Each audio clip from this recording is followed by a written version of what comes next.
Hi everyone, I'm Josh Elliott.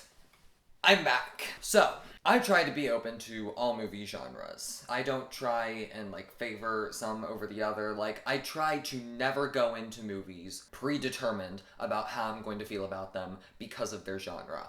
However, if I were to pick a favorite movie genre of mine, it would be psychological thrillers. Like the past couple years, we've had 10 Cloverfield Lane, The Gift. I love both of those movies. This year we've had Get Out, and now It Comes at Night. I have heard nothing but good things about It Comes at Night. Critics love this movie, but I have heard that it is very mismarketed by its trailers, and that they seem to be making the movie out to be something that it's not. I'm not one to judge a movie based on whether the trailers mismarketed it, because that's not the movie's fault. That's the trailer's fault, so I'm not going to judge the movie based on something that the movie didn't even do. My thing with It Comes at Night, it not only mismarkets the story, it mismarkets the genre. Because It Comes at Night, as much as it sounds and looks like a horror movie, it isn't a horror movie.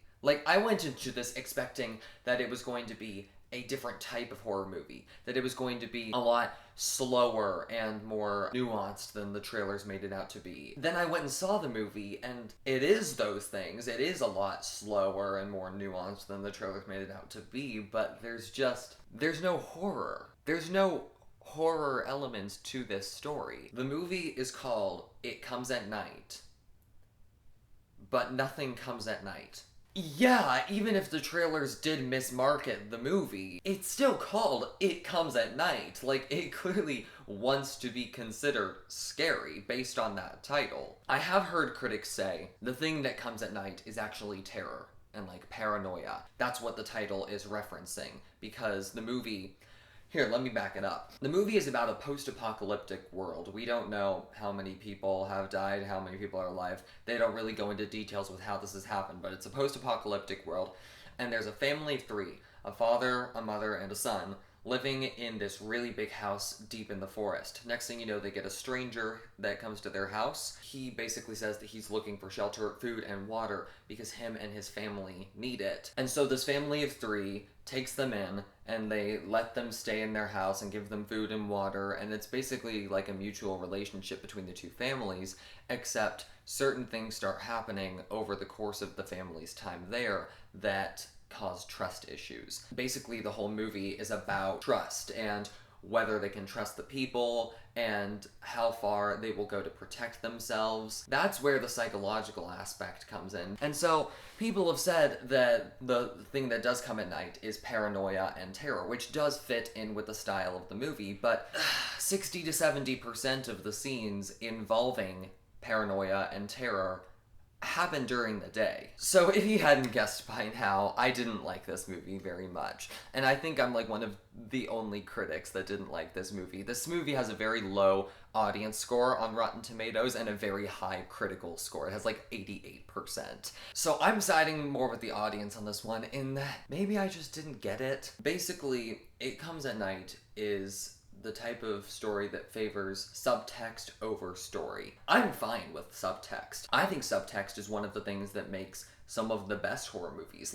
I recently reviewed The Beguiled on this channel, and that's a movie that uses subtext brilliantly, showcase characters' personalities, and even build tension. But in It Comes at Night, the subtext is just there for subtext. It feels like it's not in support of a genuine story or plot. The story doesn't really come in until an hour into the movie, and the movie's only an hour and 30 minutes long. And so the first hour of the movie doesn't feel like it's building to anything. It just feels like it's stuff happening, and there's no plot that it's actually supporting. Yes, you do get insights into the characters' personalities and the dynamics between their relationships, but it just never feels like it's actually building to anything. It just feels like the world's longest montage sequence of just stuff happening. Now that being said, the final 30 minutes of the movie, fantastic. It is absolutely amazing, because that is where the real emotional core of the movie comes into play. It takes on the questions of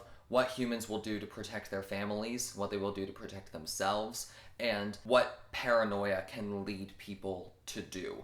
And it's absolutely fascinating the things that happen in the final act of this movie. That's when all of the character dynamics that have been set up over the movie come into play, and that's where all of the paranoia finally takes hold. And like, there's so little music used in it, and that honestly freaked me out even more because it just made everything feel so raw and tense. It's honestly terrifying, that final 30 minutes. It's terrifying. It comes at night wants the audience to focus on the central core question of what humans will do to protect themselves and to protect their families, but really, my central question was, how long is this movie going to go along before I realize that it's never going to become a horror movie? I spent so long just waiting for this movie to go in directions that it never went, waiting for all of these things to come into play that either never did or didn't come into play for like another 45 minutes or 30 minutes. It's subtext over story. That's probably the best way I can say it. There's not much to it until the final 30 minutes. The final 30 minutes is fantastic. The first 2/3 of the story don't seem to have built up the story the way they were supposed to for that final third act. I'm gonna give It Comes at Night a 5. I'm probably gonna get a lot of hate from critics for it. I mean, assuming that any critics will actually watch this review. I love movies like this. I love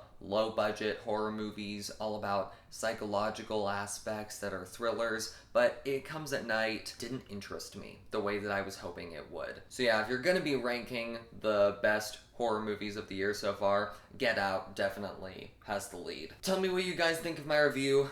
Tell me what you thought of It Comes at Night.